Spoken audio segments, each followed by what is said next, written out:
تنشوفكم اليوم في المجلس البلدي، شنو هو السياق ديال هذا الاحتجاج امام المجلس البلدي؟ محمد الحسيني رئيس جمعيه التضامن لمتضرري وداد الخير.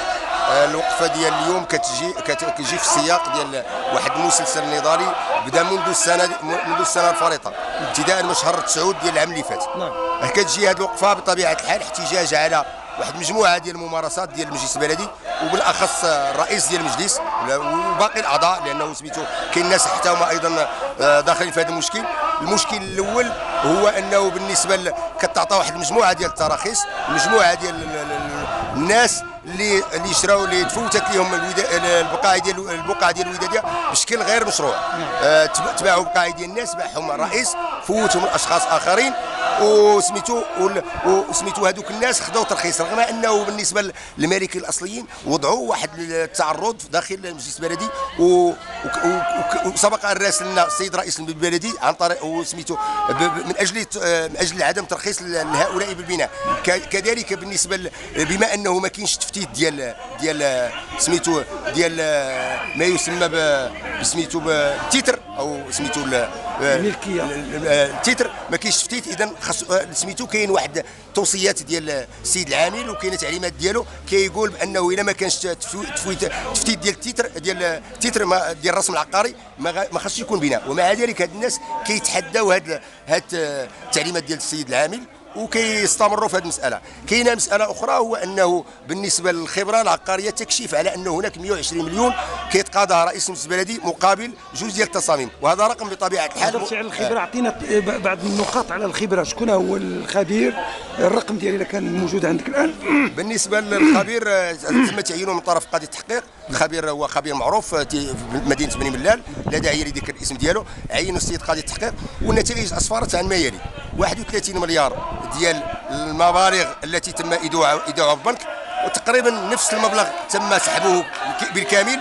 8 ديال المليار ونص هي التي لها مبررات التي تم تبريرها، وبقات 23 مليار و200 مليون بدون تبرير. اذا مما يعني ان 23 مليار و200 هي مبالغ مختلسه من الوداديه. اذا هذه الارقام تؤكدها الخبره، والتقرير الخبره مازال كاين الارقام كاين وارده. قلتي 120 مليون، كاينه 120 مليار تم تسلمها مكتب الدراسات والهندسه ديال رئيس المجلس البلدي اللي المسؤول عليه هو رئيس المجلس البلدي السيد الحالي. شد 120 مليون. ومجرد استفسارين عند الناس اللي المتخصصين، وكذلك بالنسبه للوثائق اللي كتنظم هذه المهنه ديال الهندسه المعماريه، سميتو تاكد لنا بالملموس على ان هذا الرقم رقم ضخم جدا مقارنه مع سميتو العمل الذي تم القيام به جوج ديال التصاميم فقط. نورمالمون شحال خصهم ياخذ؟ تقريبا المساله ما خصهاش تعدى 20 مليون في اقصى الاحوال، يعني في اقصى الاحوال ما خصهاش تفوت 20 مليون.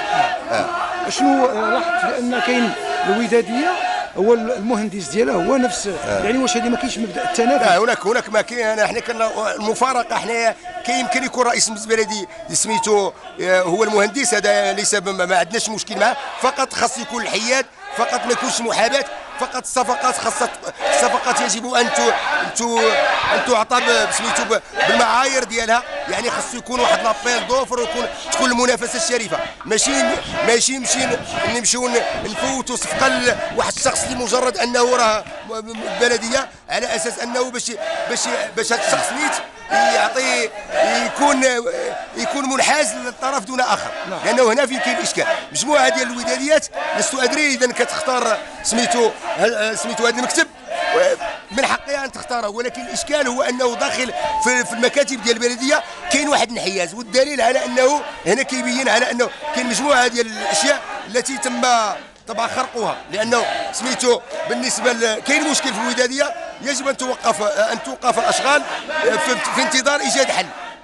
والاشغال ديال الان اللي كيقوموا بها واحد المجموعه من المنخرطين من شانها ان تعقد الحل.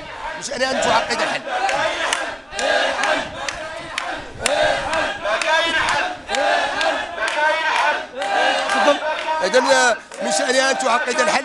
لذلك حنا كنقولوا بأنه إذا كان المجلس البلدي المنتخب واللي هو كيمثل السكان كان خاصو يساهم في حل هذا المشكل. باش يتحل هذا المشكل خاص ما يكونش تراخيص، لانه الان تتعقد مساله وكاين ناس اللي الان كيبنيو ممكن غدا يمشيو لهم ديورهم.